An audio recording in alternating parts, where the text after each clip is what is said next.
Oke, untuk sesi pertanyaan, kita buka 2 sesi ya. Sesi pertama untuk 3 orang penanya dan sesi kedua untuk 3 orang penanya juga. Oke, mungkin 3 penanya dulu, kemudian ditampung baru dijawab ya Teh ya. Oke, baik. Coba, sangat banyak nih. Bingung milih yang mana. Ada yang raise hand, kemudian ada juga yang dari chat. Sebentar.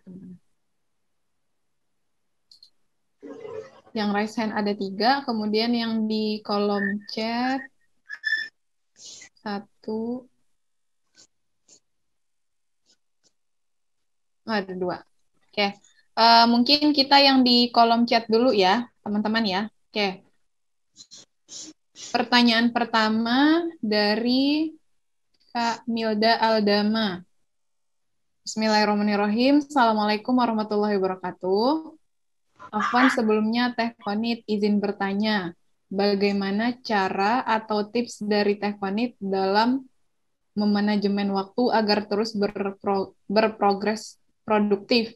Lalu, bagaimana pengaruh atau manfaat ilmu parenting dalam Islam? Apakah benar jika ilmu parenting ini boleh dipelajari mulai dari saat seorang wanita balik? Atau di usia berapa seorang muslimah sudah harus mempelajari ilmu parenting? Oke, satu pertanyaan tapi banyak ya. Itu untuk pertanyaan pertama.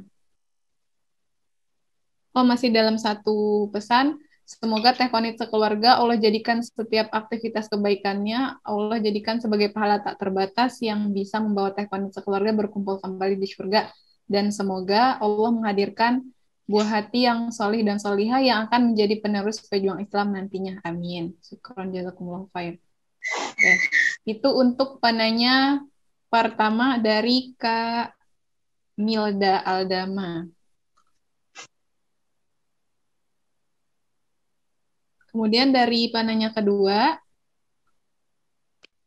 dari Kak Uswatun Hasanah.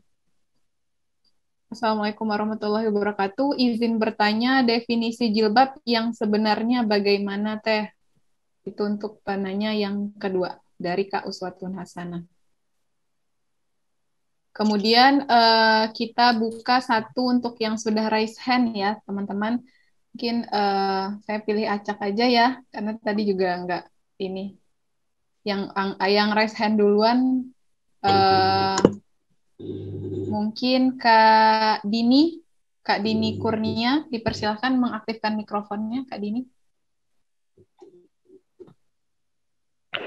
Bismillahirrahmanirrahim. Apakah suara saya terdengar jelas, Kak? Ya, terdengar jelas. Oke. Sebelumnya, perkenalkan saya Dini Kurnia dari Universitas Tanjung Pura Pontianak. Terima kasih kepada Kak Moderator yang telah memberikan saya kesempatan untuk bertanya langsung gitu sama Teh Konit. Langsung saja ya. Di sini pertanyaannya ada 2. Yang pertama, apakah personal branding muslimah itu diperlukan dalam mengemban peradaban? Dan jika diperlukan, seberapa pentingnya daripada personal branding itu? Yang pertanyaan kedua, perempuan itu kan dia itu kan bisa berkontribusi di berbagai bidang dan berbagai cara. Tetapi ada saja gitu hambatannya. Seperti yang dijelaskan tadi, yaitu cemas dengan kemampuan sendiri, bahkan dia menganggap rendah dirinya sendiri. Nah, bagaimana peran kita sebagai muslimah untuk meminimalisir hambatan tersebut? Sekian pertanyaan saya. Terima kasih, Kak. Oke, ya, jazakallahu khair Kak Dini Kurnia dari Pontianak ternyata, dari Pulau Seberang. Oke, sudah 3 orang penanya. Mungkin bisa dijawab dulu ya Teh ya. Oke, bismillah ya. Terima kasih kepada teman-teman yang bertanya. Pertama buat Teh Milda, tips manajemen waktu biar produktif seperti apa? Nah, ini udah dijelaskan sama Rasulullah ya, karena Rasulullah itu teladan yang paripurna, yang sempurna, dan Allah juga mengatakan dalam Al-Quran bahwa sudah ada suri tauladan yang baik dalam diri Rasulullah Dan bahkan Allah sendiri pun memuji akhlaknya Rasulullah, khuluqun azim. Maka kalau kita pengen tahu manajemen waktu yang baik seperti apa, maka contohlah bagaimana Rasulullah itu hidup. Dari Rasulullah itu tidurnya nggak malam-malam, jadi tidurnya setelah Isya Rasulullah itu tidur. Kalau kita mungkin ya jam 8, jam 9, paling malam jam 10 lah. Jadi habis tidurnya diawalkan, kemudian bangunnya diawalkan. Gitu. Jadi jangan sampai malam jadi siang, siang jadi malam gitu ya, ngalong sampai jam 3 harusnya sholat malah tidur, kemudian nanti subuhnya kesiangan dan seterusnya.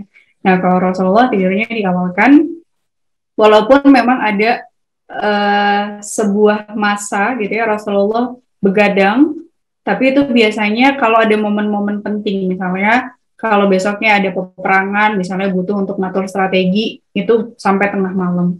Tapi mayoritas, kebanyakan Rasulullah itu tidurnya di awal. Maka jam 8, jam setengah 9 upayakan udah tidur. Kemudian diniatkan semoga istirahatnya maksimal, bangun di sepertiga malam. Jam 2, jam 3 bangun, kemudian selesaikanlah hak-haknya Allah hari itu di sepertiga malam. Sholat qiyamul lail, kemudian kita tilawah 1 juz, kemudian istighfar, ya mohon ampun, karena salah satu ciri orang-orang yang mendapatkan surga adalah orang-orang yang suka memohon ampun di waktu sahur. Gitu, maka kalau kita bangun lebih awal, ibaratnya kayak kita tuh kayak punya extra time dibandingkan orang-orang yang lainnya. Gitu. Dan kalau udah selesai, dilanjutkan dengan pekerjaan-pekerjaan yang lain.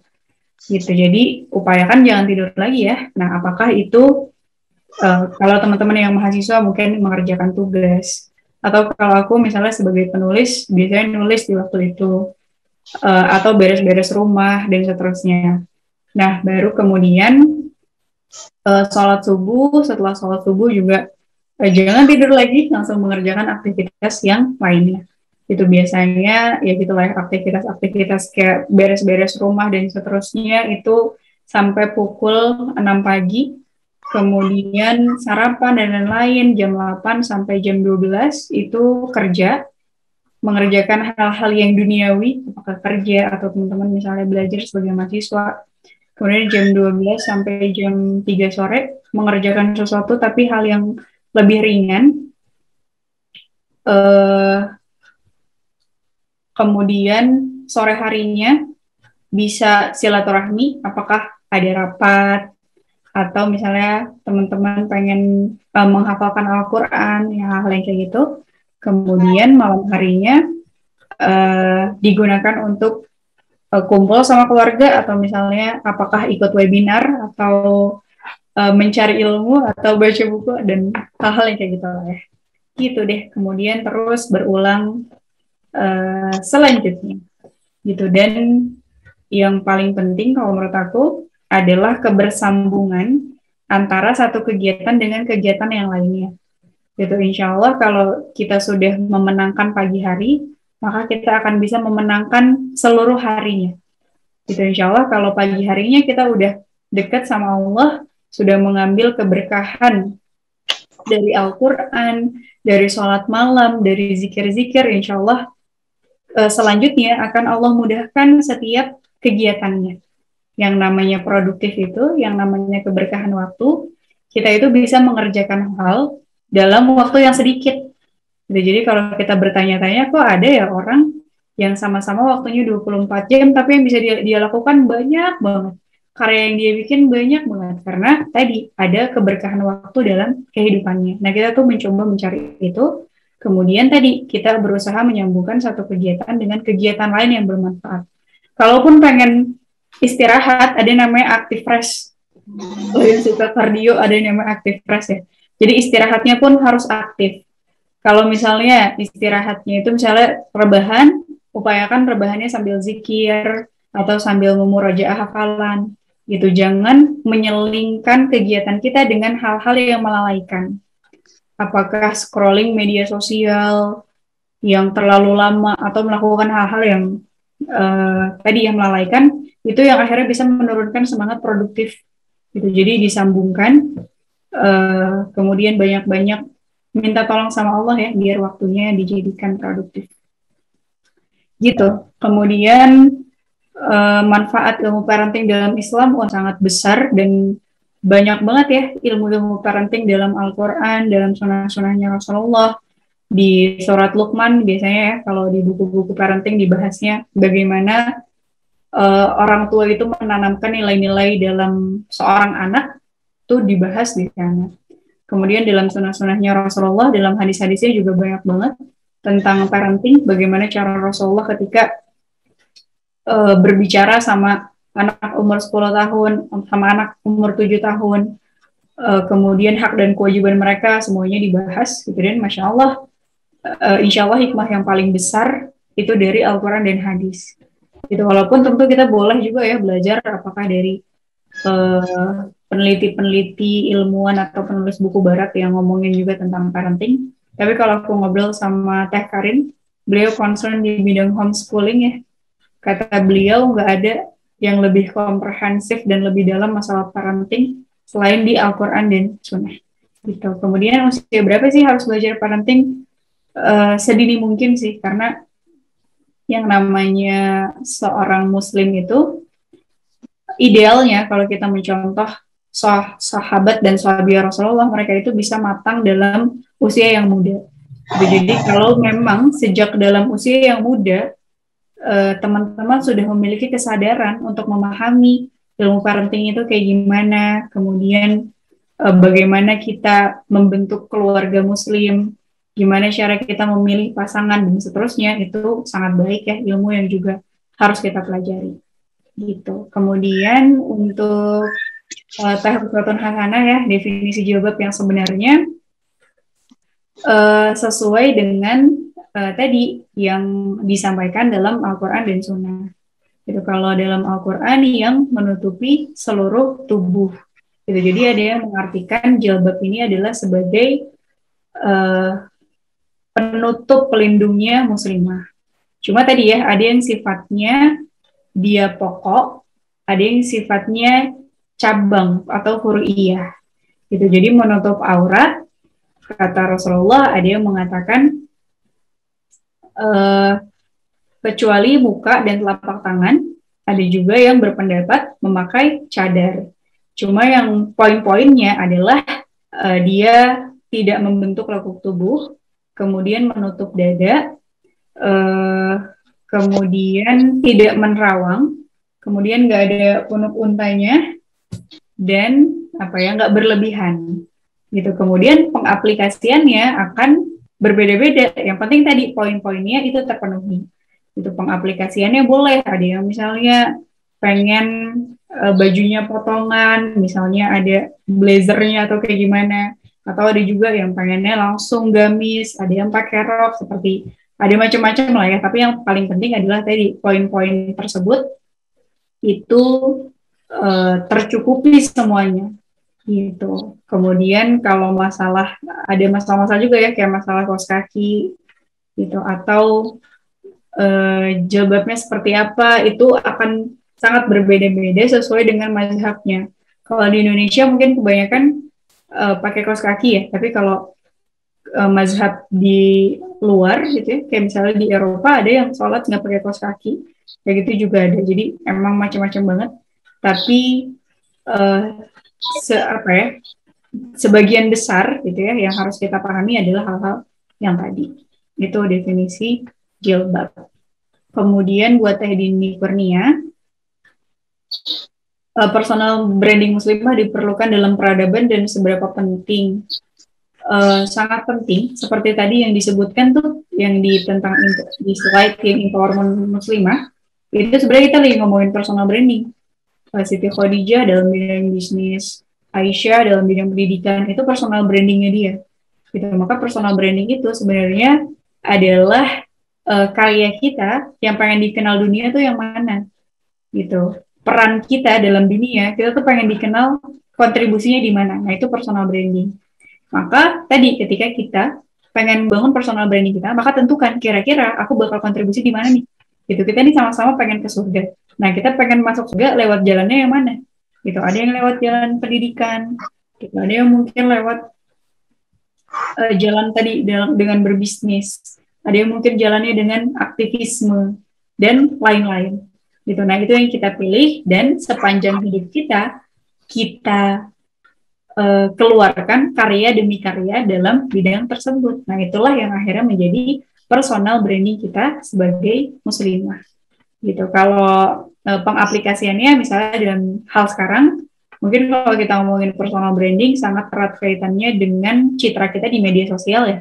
Nah, itu juga penting sebenarnya karena ketika kita tadi ya nge-share atau kita berbagi apa aktivisme yang kita lakukan, tadi apa karya-karya yang kita lakukan di media sosial, maka itu akan mempercepat kebaikan itu tersebar. Gitu, sehingga kalau tadi orang-orang udah mengenal, oh kalau misalnya Teh Konit dalam bidang kepenulisan, maka akan lebih mudah membuka peluang kolaborasi pertama. Akhirnya kebentuk sendiri tuh jejaring teman-teman yang suka nulis, teman-teman yang suka sharing kebaikan lewat tulisan, hal-hal yang seperti itu. Jadi ketika kita gunakan media sosial, itu insya Allah kebaikannya bisa lebih cepat menyebar. Gitu, itu personal branding. Kemudian kadang kita suka ngerasa cemas ya, suka ngerasa tidak percaya diri atau overthinking yang kita kerjain, benar atau salah ya, kira-kira pendapat orang gimana ya, mereka kira-kira suka nggak ya hal-hal yang kayak gitu lah ya. Nah, untuk meminimalisasinya adalah dengan kita berani mencoba. Gitu. Kenapa kita berani mencoba? Karena kita yakin Allah itu melihat proses bukan hasilnya. Gitu. Selama dalam prosesnya kita sudah mencoba mengerjakan yang sebaik-baiknya, gitu, maka apapun hasilnya pasti apresiasi Allah akan tetap besar. Jadi ini yang harus jadi semangat kita dalam berkarya, bukan tentang seberapa bagusnya karya kita, tapi tentang seberapa sungguh-sungguhnya kita dalam mengerjakan setiap prosesnya. Gitu. Sangat mungkin hasil itu mengkhianati proses. Gitu, sangat mungkin. Tapi yang tidak mungkin terjadi adalah prosesnya itu tidak Allah apresiasi sesuai dengan kesungguhan kita. Gitu, maka cobalah kita melangkah. Gitu, kita mencoba. Karena ketika kita mulai mencoba, itulah yang akhirnya sedikit demi sedikit mengurangi ketidakpercayaan diri kita. Gitu, misalnya dalam hal kita ngomong di depan umum, gitu, yang pertama, yang kedua, mungkin insecure-nya akan masih sangat besar, kesalahan yang kita lakukan sangat besar, kita belum percaya diri dan seterusnya. Tapi kalau kita pengen mencoba lagi, yang ketiga kali, yang keempat kali, yang kelima kali, kita mau berdamai ketika kita menghadapi kegagalan, gitu, kita mau maju lagi, mencoba lagi, walaupun mungkin kita ngerasa malu karena mungkin kita melakukan hal yang salah, melakukan sesuatu hal yang memalukan, gitu, itu sangat mungkin. Tapi tadi ketika kita mau terus mencoba, terus belajar, maka sisi-sisi negatif, tidak percaya diri, overthinking itu insya Allah makin lama akan bisa diredam. Gitu, semoga menjawab. Oke, alhamdulillah. Jazakillah khair, Teh Fanit. Oke, semoga terjawab ya tadi dari 3 penanya pertama.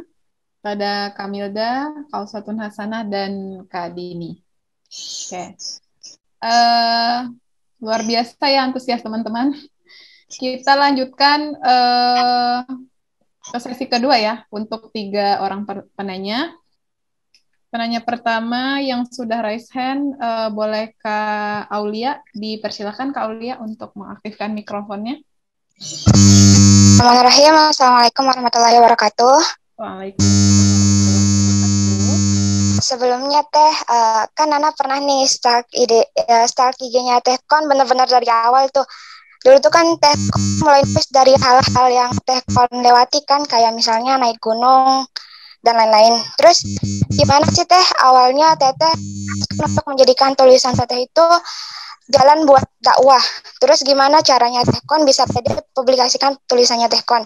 Soalnya kan kadang banyak di antara kami nih Teh yang masih kayak malu gitu publikasiin tulisan kami, apalagi yang kayak berbau dakwah, nanti takut dikiranya soalim lah atau inilah itulah kayak gitu. Syukron, jazakillah. Oke, alhamdulillah. Ya, itu tadi dari Kak Aulia. Kita lanjut dulu. Pertanyaan kedua dipersilakan kepada Kak Istiqomah. Boleh diaktifkan mikrofonnya. Terima kasih Kak atas kesempatan waktunya. Perkenalkan, nama saya Istiqomah Barokah. Saya mahasiswi Sekolah Tinggi Agama Islam Sangatta dari Kalimantan Timur. Nah, pertanyaan saya Kak, ini ketika seorang muslimah itu sadar bahwa ada tugas peradaban besar di hadapannya, ada tugas peradaban yang akan dia emban. Nah, ketika dia di usia muda, tentu dia memerlukan persiapan atau ilmu atau bekal apapun itu. Kira-kira Kak, poin-poin penting apa saja sih yang harus dipersiapkan untuk hal tersebut? Untuk membangun peradaban yang cemerlang, peradaban Islam yang maju. Terima kasih. Oke. Itu tadi pertanyaan dari Kak Istiqomah. Lanjut, pertanyaan terakhir dari Kak Yanti yang sudah raise hand. Assalamualaikum warahmatullahi wabarakatuh. Waalaikumsalam warahmatullahi wabarakatuh. Terima kasih Kak atas kesempatannya. Saya mau bertanya sama bagaimana menjaga hubungan yang baik di tempat kerja yang dengan yang laki-laki, namun tetap menjaga batasan-batasan sebagai seorang muslimah yang baik. Yang kedua, bagaimana menjaga mood yang baik ketika sepulang kerja tetap bisa bermain dengan keluarga ketika berada di dalam rumah. Sekian, terima kasih. Jazakumullah khair. Assalamualaikum warahmatullahi wabarakatuh. Waalaikumsalam warahmatullahi wabarakatuh. Oke, dari 3 penanya ya, mungkin bisa saya bacakan lagi. Tadi dari Kak Aulia, pertanyaannya yang intinya bagaimana tips dari Teh Konit yang menjadikan tulisan untuk dakwah gitu. Kemudian dari Kak Istiqomah, poin penting dalam membangun peradaban. Dan yang terakhir dari Kak Yanti, ada 2 pertanyaan. Bagaimana menjaga hubungan baik di lingkungan kerja, namun tetap menjaga batasan-batasan interaksi dengan lawan jenis. Dan yang kedua, bagaimana menjaga mood ketika kita sudah pulang kerja, jadi tetap menjaga hubungan baik dengan keluarga. Kurang lebih seperti itu. Pak Fadel Teh bisa langsung dijawab. Ya, bismillah. Dari Teh Aulia ya, awal bikin tulisan yang buat dakwah ya, insya Allah nyepoin dari awal. Awalnya dulu aku juga gak pedenya tuh sangat-sangat besar ketika posting tulisan tentang dakwah, karena memang aku juga termasuk yang terlambat hijrahnya, kayak udah tua gitu baru hijrah. Terus dulu awalnya kenapa bisa nulis tentang dakwah, itu karena ada paksaan. Jadi paksaan itu memang sangat bagus buat perubahan ya. Di satu sisi pusing juga sih kalau dulu diinget-inget. Tapi ternyata itu yang akhirnya memaksa aku untuk berani nulis tentang dakwah. Jadi dulu awalnya banget karena di dalam sama guru ngaji aku disuruh untuk tulis tulisan hikmah dari 10 halaman Sirah Nabawiyah yang kita baca. Sebenarnya manhaj Haroki sih lebih tepatnya. Manhaj Haroki itu kayak tafsirnya Sirah Nabawiyah. Jadi dia analisisnya lebih mendalam. Gitu. Nah itu harus dilakukan setiap hari. Dan harus diposting. Kalau nggak diposting, denda 10.000. Kayak banyak banget kan. Kalau seminggu aku skip 70.000. Itu buat mahasiswa kayak uang yang sangat berharga. Jadi mau nggak mau akhirnya kemana-mana aku selalu bawa buku itu. Dan pasti tiap malam aku, dari pagi aku baca, terus sampai malam aku coba bikin kira-kira apa ya tulisannya, kira-kira apa ya yang hikmah yang bisa diambil kemudian jadi solusi untuk masalah-masalah anak muda saat ini. Nah itu kayak dikerjakan kayaknya ada di 3 bulan. Dari awalnya benar-benar malu banget, benar-benar takut, tadi ya overthinking nih orang-orang kayak bakal ngomongin apa nih, bakal bilang aku apa nih, dan seterusnya, sampai akhirnya terbiasa. Ya, jadi emang ya tuh karena terbiasa. Sampai akhirnya ngerasa banyak sekali manfaat yang aku rasakan dari menulis tentang dakwah. manfaat pertama adalah dari akunya sendiri. Akunya jadi suka baca. Karena nggak bisa nulis kalau belum baca gitu, karena nggak ada ilmunya gitu. Jadi mau nggak mau harus baca, kemudian lihat dari berbagai referensi, kemudian diramu menjadi sebuah tulisan gitu. Akhirnya aku merasa ternyata jadi banyak tahu gitu, walaupun tetap sedikit sih ilmunya, tapi jadi lebih banyak dari yang sebelumnya.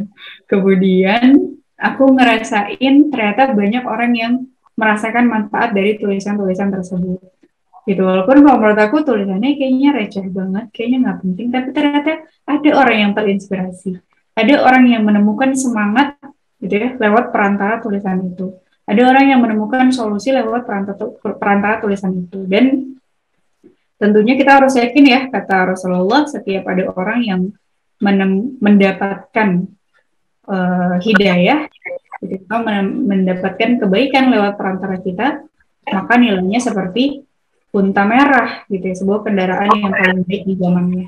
Jadi Masya Allah, pertama ada amal jariah di sana, ada kebaikan, ada banyaklah manfaat yang bisa kita lakukan di sana, sampai akhirnya mulai terbiasa dan mencoba untuk merutinkan sharing sesuatu buat dakwah gitu. Dan jangan takut ketika tadi ya ada perasaan-perasaan overthinking, dibilang sok alim, dibilang sok suci, dibilang sok tahu ya, bukan lulusan pesantren, bukan lulusan Al-Azhar Mesir, nggak usah ngomong tentang agama. Jangan takut, karena itu cuma ada di pikiran kita. Dan insya Allah kita itu kan menyampaikan apa yang kita tahu aja. Ya, jadi yang ilmu-ilmu yang tinggi yang belum kita tahu ya nggak usah disampaikan. Tapi ketika kita menemukan hikmah sehari-hari, atau misalnya ketika kita setelah ikut webinar, misalnya kita ikut tentang tafsir Al-Quran surat apa, kemudian kita mendapatkan sebuah hikmah, nah itu yang kita bagikan gitu. Setetes air itu yang kita bagikan, yang boleh jadi mungkin jadi dahaga, jadi penghilang dahaga yang sangat besar untuk orang lain di luar sana. Nah, kita nggak pernah tahu siapa yang terinspirasi. Yang kita tahu adalah kita tuh sedang menanam kebaikan gitu.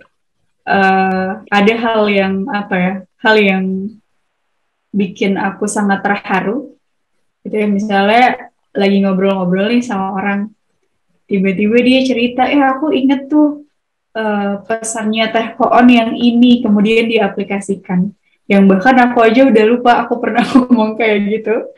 Tapi ternyata jadi hal yang luar biasa, ternyata ada orang yang bisa berbuat baik gara-gara terinspirasi dengan tulisan kita gitu, yang bahkan kita tuh udah lupa pernah nulis hal tersebut gitu. Maka luar biasa kalau ternyata kita selama hidup bisa menelurkan banyak tulisan-tulisan, banyak hal-hal yang bermanfaat yang bisa menginspirasi banyak orang. Itu insya Allah jadi amal jariah. Nah, itu harus jadi motivasi kita untuk mau share kebaikan gitu. Kemudian pertanyaan selanjutnya dari Teh Istiqomah ya, apa sih poin persiapan untuk membangun peradaban?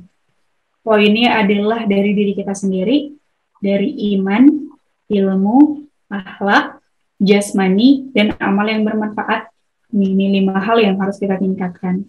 Dari keimanan gitu, milikilah iman yang mendalam. Tadi ya, iman itu kayak kita latihan angkat beban gitu. Mungkin pertama kita kuatnya cuma 2 kilo, kalau diterusin bisa 5 kilo, bisa 10 kilo, dan seterusnya. Nah, kita tuh pengen punya iman-iman yang kuat, iman-iman yang berotot.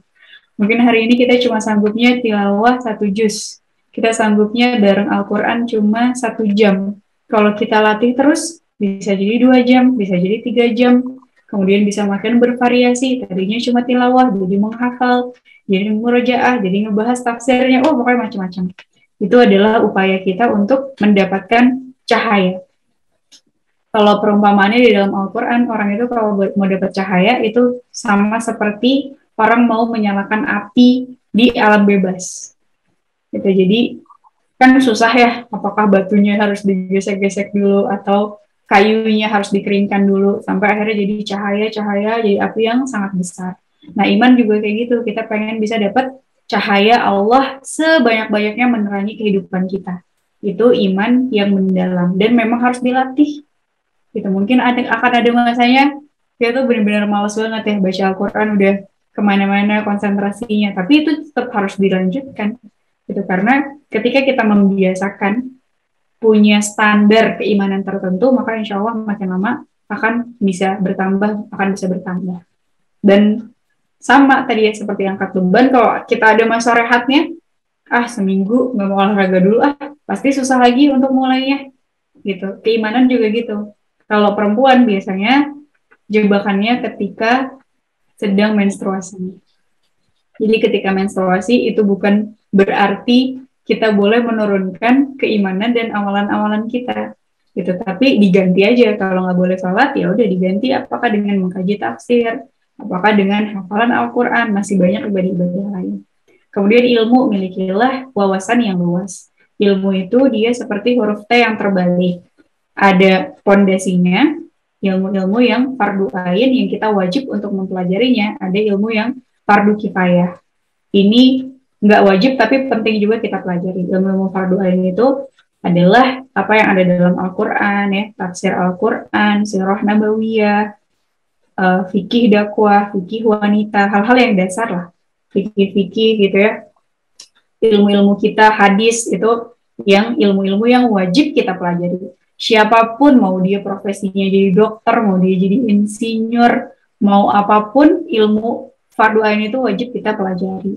Kemudian baru ilmu fardu kifayahnya kita kembangkan. Apakah kita pengen fokusnya di bidang komunikasi, di bidang teknologi, atau di bidang apapun itu. Itu ilmu. Kemudian amal yang bermanfaat. Jadi kalau udah punya ilmu, diamalkan. Jadi kira-kira dengan ilmu kita bisa kontribusi apa ya buat masyarakat. Gitu ya, nggak apa-apa. Walaupun misalnya sekarang baru bisa yang lingkupnya kecil atau yang sederhana. Tapi ketika kita ngelihat ada peluang untuk bermanfaat di sana, maka lakukanlah. Kemudian akhlak. Akhlak itu adalah buah dari ibadah. Gitu. Jadi puncak kesuksesan ibadah kita dibuktikan dari akhlak kita. Bagaimana kita berbicara sama orang lain, bagaimana kita merespon orang lain, bagaimana kita mendahulukan orang lain, ya, akhlak-akhlak yang dicontohkan Rasulullah. Sama jasmani juga jangan sampai disepelekan, ya, harus tetap olahraga, kemudian harus memilih makanan-makanan yang memang halal thayyiban. Itu insya Allah persiapan kita untuk membangun peradaban. Kemudian pertanyaannya Teh Yanti, bagaimana menjaga hubungan laki-laki di tempat kerja? Kalau untuk lawan jenis, apakah itu di tempat kerja atau misalnya di kampus atau di organisasi, maka lakukanlah secara profesional. Kalau urusan-urusan profesional gitu, maka boleh berinteraksi sesuai dengan keperluannya. Kalau keperluannya adalah rapat, misalnya kita lagi ngerencanain bikin event A, ya udah itu aja interaksinya. Di luar itu sudah tidak ada lagi interaksi, gitu. Apalagi sama hal-hal yang gak penting. Gitu. Jadi kalau masalah profesionalisme, maka lakukanlah dengan sebaik-baiknya. Karena memang sebagai seorang muslim, memang Rasulullah perintahkan kalau bekerja itu harus ihsan, bekerja dengan profesional, bekerja dengan sebaik-baiknya. Gitu. Yang jadi masalah adalah kalau sudah tidak ada kepentingan kerja, tapi masih ada interaksi. Gitu. Misalnya habis kerja, nongkrong-nongkrong dulu yuk ke kafe, ya, ngumpul-ngumpul, makan, ngobrol ngalor ngidul. Nah, di situ biasanya celah-celah akhirnya tadi ada interaksi-interaksi yang dilarang sama Allah, gitu. Itu sih insya Allah yang baik online ataupun offline, ya, di tempat kerja ataupun misalnya dalam media sosial juga, gimana interaksi kita ketika chattingan, ketika telepon, itu juga hanya dilakukan ketika ada keperluan yang memang penting. Selain itu, kalau pengen curhat, kalau pengen ngobrol, mendingan sama teman yang perempuan aja, lebih aman, gitu. Kemudian gimana bangun mood yang baik setelah pulang kerja. Masya Allah, ini kondisinya lagi capek. Ada yang namanya tangki cinta, ya, tangki cinta, tangki kesabaran, tangki kebahagiaan di dalam hati kita. Nah, tangki ini tuh bisa dia merosot, gitu ya, sehingga kadang-kadang perempuan suka sensitif, marah-marah sendiri dan seterusnya. Nah, kalau yang aku alami, tangki ini akan penuh kalau kita dekat sama Allah.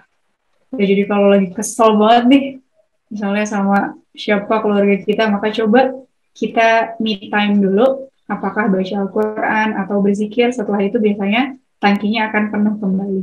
Kenapa? Karena kalau hubungan kita dengan Allah baik, kita akan merasa bahwa dengan siapapun kita berinteraksi, sebenarnya urusan kita hanya pada Allah. Kita berinteraksi sama anak, misalnya teteh-teteh yang sudah memiliki anak, berinteraksi sama ibu, bapak, sama suami, sama teman kerja, sama siapapun itu, sebenarnya kita sedang berurusan sama Allah. Gitu. Jadi kita berbuat baik sama seseorang itu karena kita pengen bisa mendapatkan pahala dari Allah. Ini yang membuat seseorang itu bisa punya akhlak yang baik walaupun balasan kebaikannya adalah keburukan. Jadi kita udah jadi orang yang sabar, udah jadi orang yang baik sama orang, tiba-tiba balasannya nyebelin nih orang. Gitu. Kalau kita percaya hubungan kita tuh cuma sama Allah, maka selesai. Kenapa? Karena kita yakin kita berbuat baik sama orang itu, karena nanti Allah yang balas. Perkara dia balas atau enggak, ya terserah, itu hubungan, itu urusan dia sama Allah. Sedangkan urusan kita hanya sama Allah.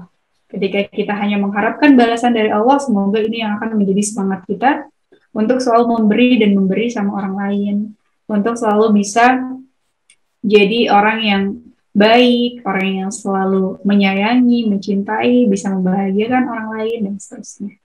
Gitu, semoga menjawab ya. Insya Allah. Alhamdulillah.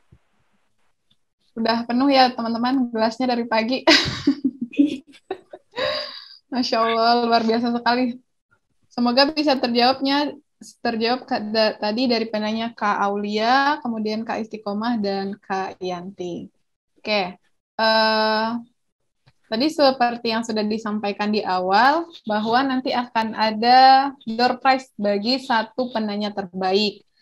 Nah, mungkin minta tolong kepada Teh Konit untuk kira-kira siapa ya yang yang berhak menjadi pemenang penanya terbaik. Satu aja mungkin Teh. Satu ya? Satu aja. Untuk yang ingin membangun peradaban. Istiqomah. Ingin membangun peradaban. Kak Istiqomah ya? Oke, Barakallah. Selamat kepada Kak Istiqomah. Nanti Kak Istiqomah bisa japri panitia ya untuk mengirimkan alamatnya, karena nanti akan mendapatkan door prize nih, karya dari Teh Konit, seperti itu. Oke, alhamdulillah teman-teman, waktu sudah menuju pukul 11 ya, kita sudah berada di akhir acara.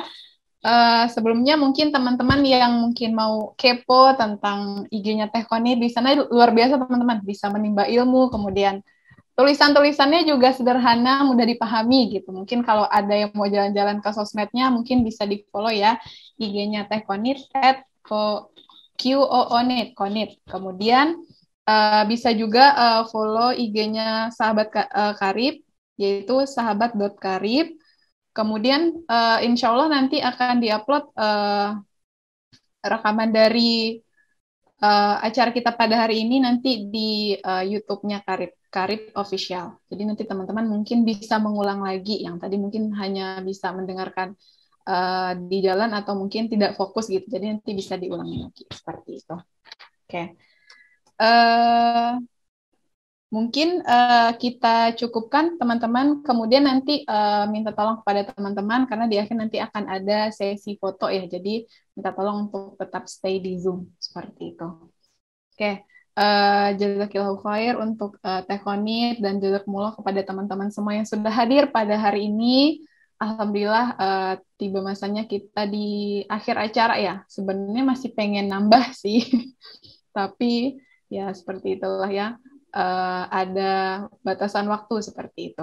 Insya Allah kita nanti akan bisa berjumpa di lain waktu, di lain kesempatan, teman-teman.